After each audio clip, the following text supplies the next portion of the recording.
당신은 누군가에게 억울한 말을 들은 적이 있는가?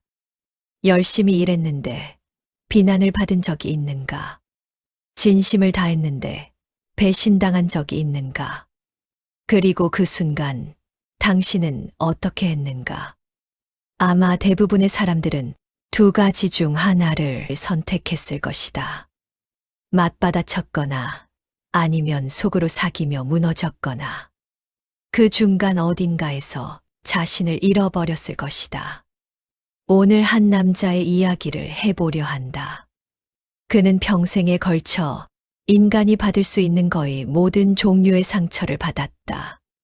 조롱당했고, 배신당했고, 공개적으로 모욕당했다.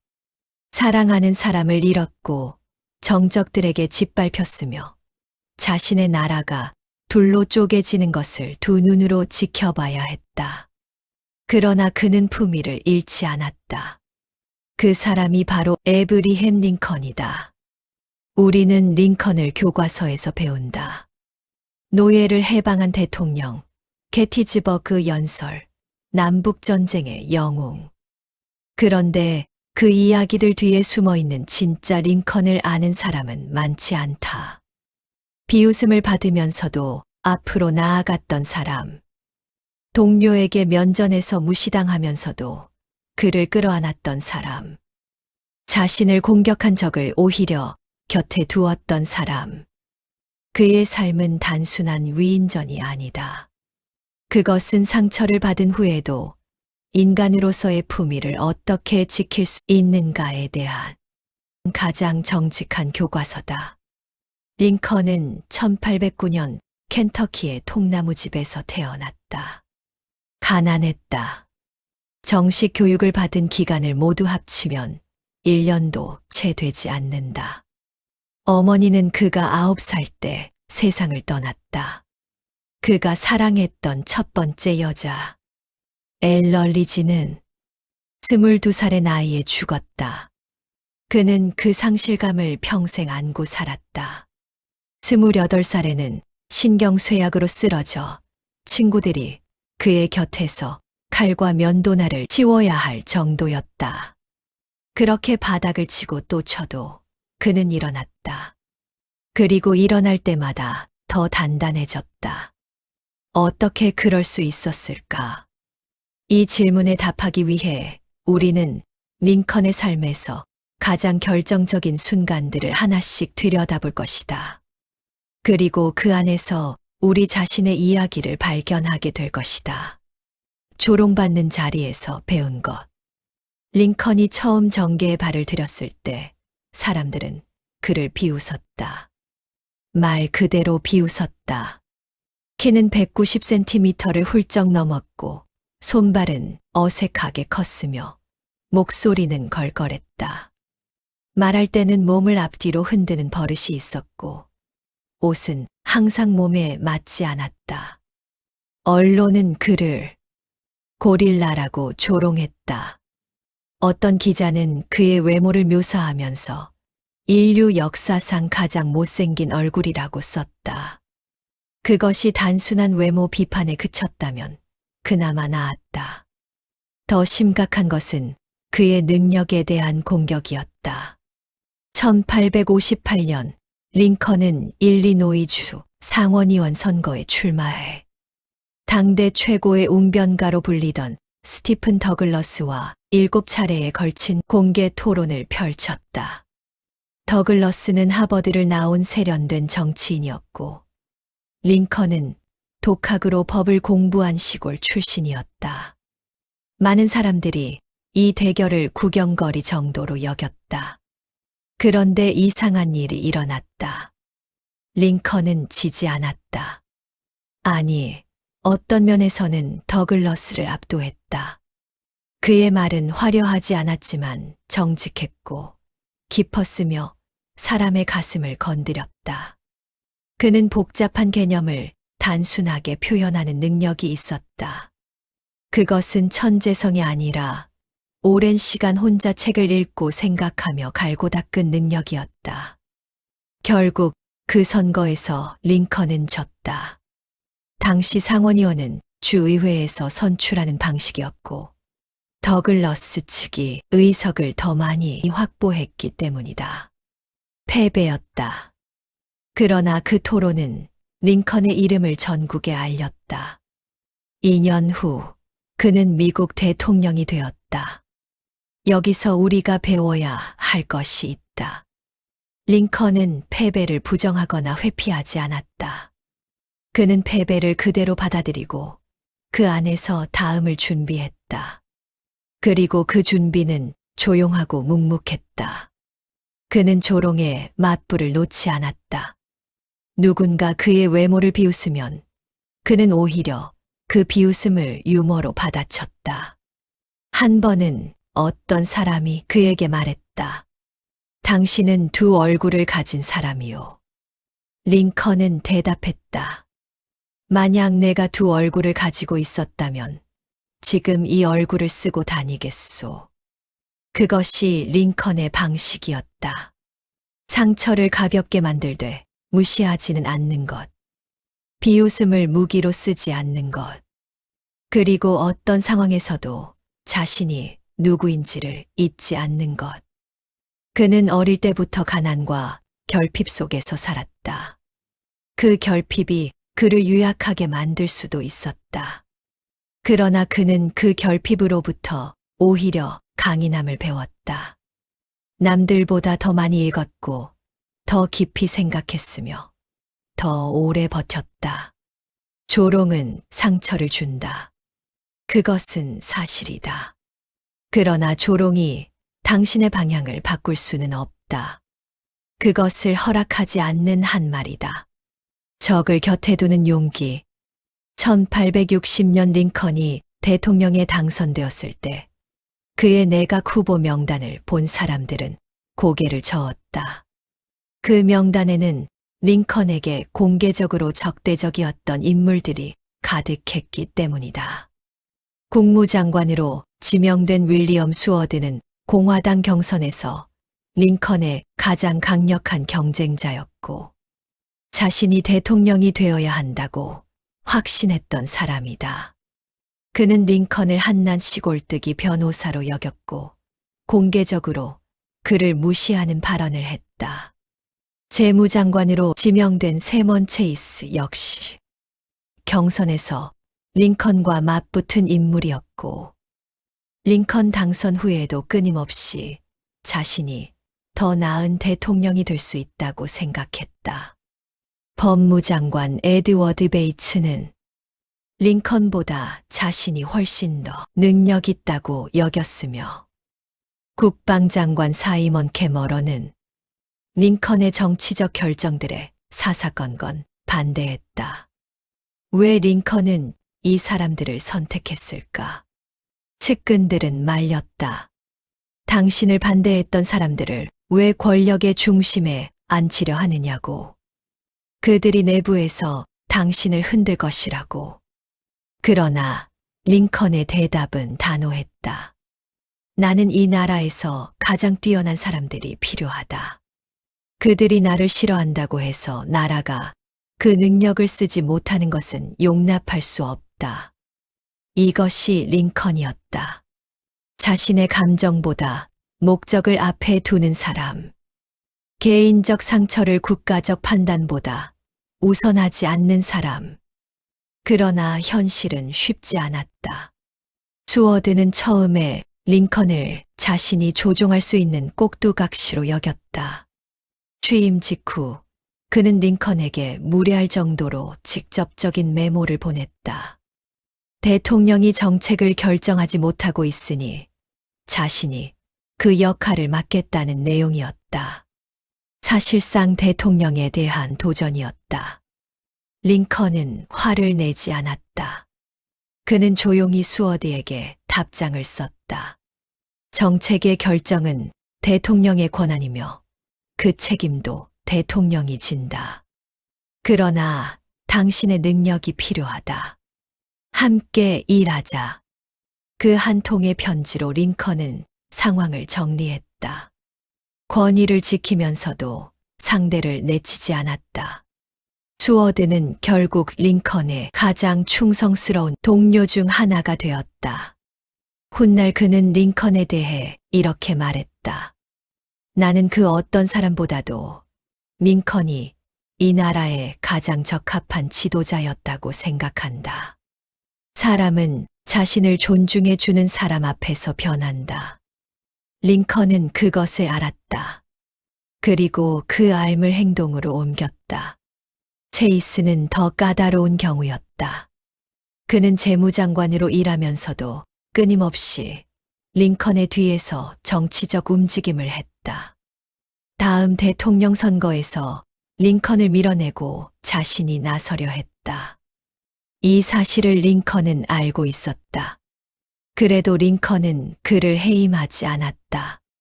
그의 재정 능력이 전쟁을 치르는데 반드시 필요했기 때문이다. 링컨은 개인적인 배신감보다 나라의 필요를 먼저 생각했다. 이 이야기에서 우리가 얻어야 할 것은 이것이다. 나를 상처 입힌 사람이 있다면 그 사람을 어떻게 대할 것인가? 복수할 것인가?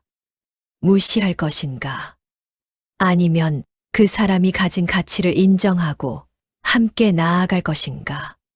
세 번째 선택이 가장 어렵다. 그러나 가장 강한 선택이기도 하다. 링컨은 말했다. 나는 내 적을 파괴한다. 그들을 친구로 만드는 방식으로. 이 문장을 다시 한번 생각해 보라. 적을 파괴하는 방법이 친구로 만드는 것이라니. 이것은 단순한 외교적 수사가 아니다. 이것은 인간에 대한 깊은 이해에서 나온 말이다. 사람은 미움받으면 더 강해지고 더 날카로워진다. 그러나 존중받으면 변한다. 가장 깊은 상실 앞에서 링컨의 삶에서 가장 이해하기 어려운 것은 정치적 압박도 전쟁의 무게도 아니다. 그것은 그가 개인적으로 감당해야 했던 상실이다. 1862년 링컨의 아들 윌리 링컨이 11살의 나이로 세상을 떠났다. 장티푸스였다. 윌리는 링컨이 가장 사랑했던 아이였다. 영리하고 책을 좋아하고 아버지를 닮은 아이. 링컨은 그 죽음 앞에서 무너졌다. 그는 매일 밤 윌리가 쓰던 침실에 들어가 혼자 울었다. 백악관의 직원들은 복도에서 링컨이 혼자 흐느끼는 소리를 들었다고 증언했다. 메리 토드 링컨, 링컨의 아내는 그 충격으로 정신적 위기를 겪었고 다시는 윌리가 죽은 방에 들어가지 않았다. 그녀는 장례식에서 깊은 슬픔에 잠겨 있었다. 그러나 링컨은 장례식 다음 날 집무실에 나왔다. 나라가 전쟁 중이었기 때문이다.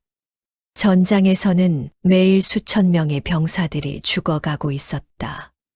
그가 개인적인 슬픔에 잠겨 있을 시간이 없었다. 사람들은 이것을 링컨의 냉정함으로 읽기도 했다. 그러나 그것은 오해다. 링컨은 아들의 죽음을 잊지 않았다. 그는 생의 마지막까지 윌리를 생각했다. 다만 그는 슬픔을 가지고 살아가는 방법을 알았다. 슬픔을 이유로 멈추는 것이 아니라 슬픔을 아는 채 걸어가는 것. 이것이 우리가 배워야 할 것이다. 슬픔을 없애는 것은 불가능하다. 그러나 슬픔이 우리의 전부가 되도록 내버려 두는 것은 선택의 문제다. 전쟁 중에 링컨은 수없이 많은 전사 통보를 직접 읽었다. 그는 사망한 병사들의 어머니들에게 편지를 썼다. 그 편지들은 형식적인 위로문이 아니었다. 링컨은 그 어머니들의 고통을 진심으로 이해했고 그 이해가 글에 그대로 담겼다. 그중 가장 유명한 것이 빅스비 부인에게 보낸 편지다. 5 아들을 전쟁에서 잃은 어머니에게 쓴 편지. 링컨은 그 편지에서 공화국의 재단에 이처럼 귀한 재물을 바친 어머니의 자랑스럽고 비통한 슬픔을 표현했다. 이 편지는 오늘날에도 영어로 쓰인 가장 아름다운 산문 중 하나로 꼽힌다. 어떻게 전쟁을 치르면서 아들을 잃으면서 동시에 타인의 슬픔에 공감하는 글을 쓸 수 있었을까? 그것은 자신의 상처가 오히려 타인의 고통을 이해하는 통로가 되었기 때문이다. 상처받은 사람은 두 가지 방향으로 간다. 하나는 자신의 고통에 갇혀 타인에게 다치는 방향이다. 또 하나는 자신의 고통이 타인의 고통을 향해 열리는 방향이다. 링컨은 두 번째 방향을 택했다. 그리고 그것이 그를 위대하게 만든 핵심이었다. 링컨 스스로도 우울증을 평생의 동반자처럼 안고 살았다. 그는 이것을 숨기지 않았다. 당시 멜랑콜리라고 불렸던 이 상태는 링컨의 삶 전반에 걸쳐 반복적으로 찾아왔다. 그러나 그는 이 우울함을 자신의 약점으로 규정하지 않았다. 오히려 그것이 자신을 더 깊이 생각하게 하고 타인을 더 잘 이해하게 만든다고 여겼다. 상처가 깊을수록 그 상처가 치유되는 과정에서 더 단단한 무언가가 만들어진다. 링컨의 삶이 그것을 증명한다. 품이란 무엇인가? 그리고 우리는 어떻게 살 것인가? 1865년 3월, 링컨은 두 번째 대통령 취임 연설을 했다. 남북전쟁이 거의 끝나가던 시점이었다. 북군이 이기고 있었다. 사람들은 기대했다. 링컨이 남부에 대한 승리를 선언하고 그들을 심판하는 강력한 언어를 쓸 것이라고. 그러나 링컨은 그렇게 하지 않았다. 그의 연설은 오히려 화해를 향했다. 어느 누구에게도 악의를 품지 말고 모든 사람에게 자비를 베풀며 신이 우리에게 옳다고 보여준 것 안에서 굳건히 서자. 이 말이 그 연설의 핵심이었다. 전쟁에서 이긴 자가 진 자에게 한 말이다. 상처를 입힌 자를 향해 품위로 응한 것이다. 이것은 약함이 아니다. 이것이야말로 가장 강한 인간의 모습이다. 이길 수 있는데 용서하는 것. 복수할 수 있는데 화해를 선택하는 것. 힘이 있을 때 그 힘을 파괴가 아닌 치유에 쓰는 것. 링컨은 왜 그랬을까? 그는 진심으로 미국이 하나가 되어야 한다고 믿었기 때문이다. 남부가 틀렸고 북부가 옳았다. 그러나 남부의 사람들도 이 나라의 일부였다. 그들을 짓밟고 세운 승리는 오래가지 않는다는 것을 링컨은 역사를 통해 알고 있었다. 그리고 그것은 그의 삶 전체가 증명하는 방식이기도 했다. 주어들을 적이 아닌 동료로 만든 방식. 체이스의 배신을 알면서도 그의 능력을 쓴 방식. 조롱당해도 유머로 응한 방식. 아들을 잃고도 다음 날 집무실에 나온 방식. 그 모든 것이 하나의 방향을 가리킨다. 상처받아도 품위를 유지하라. 이제 이 질문을 당신에게 던진다. 당신의 삶에서 당신에게 상처를 준 사람이 있는가? 당신을 조롱했던 사람, 배신했던 사람, 공개적으로 무시했던 사람이 있는가? 그리고 당신은 지금 그 상처를 어떻게 안고 있는가? 복수를 꿈꾸는가? 기회를 기다리고 있는가? 아니면 그 상처가 당신 안에서 굳어져 당신을 좁게 만들고 있는가? 링컨의 삶이 우리에게 가르치는 것은 이것이다. 상처는 피할 수 없다. 그것은 살아있다는 증거다. 상처받지 않는 삶은 아무것도 사랑하지 않는 삶이다. 아무것도 시도하지 않는 삶이다.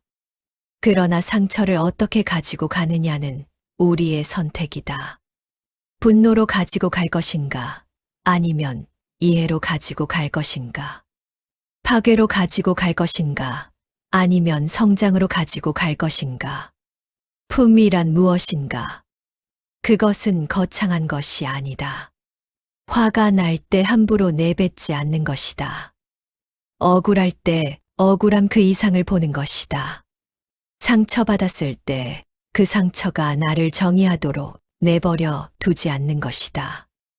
링컨은 평생 가난했고, 실패했고, 조롱받았고, 배신당했고, 사랑하는 이를 잃었다.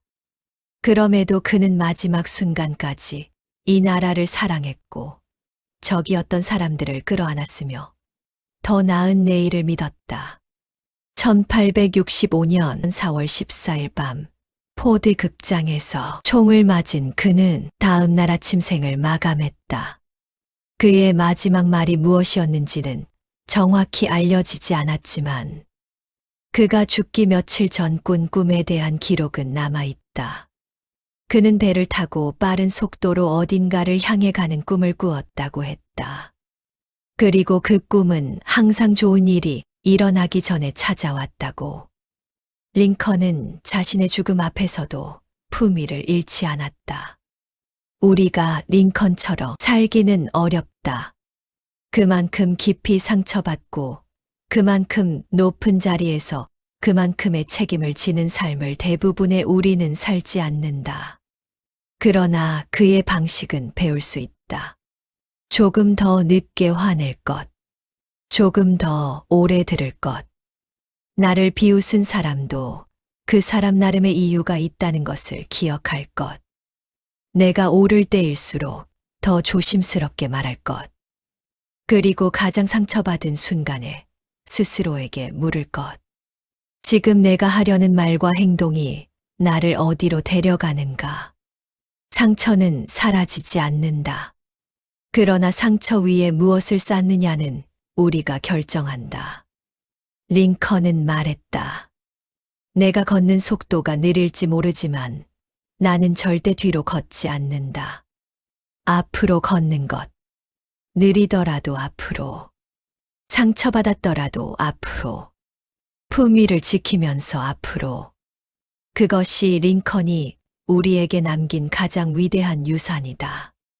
당신은 지금 어디를 향해 걷고 있는가? 그리고 걷는 동안 당신의 품위는 어디에 있는가?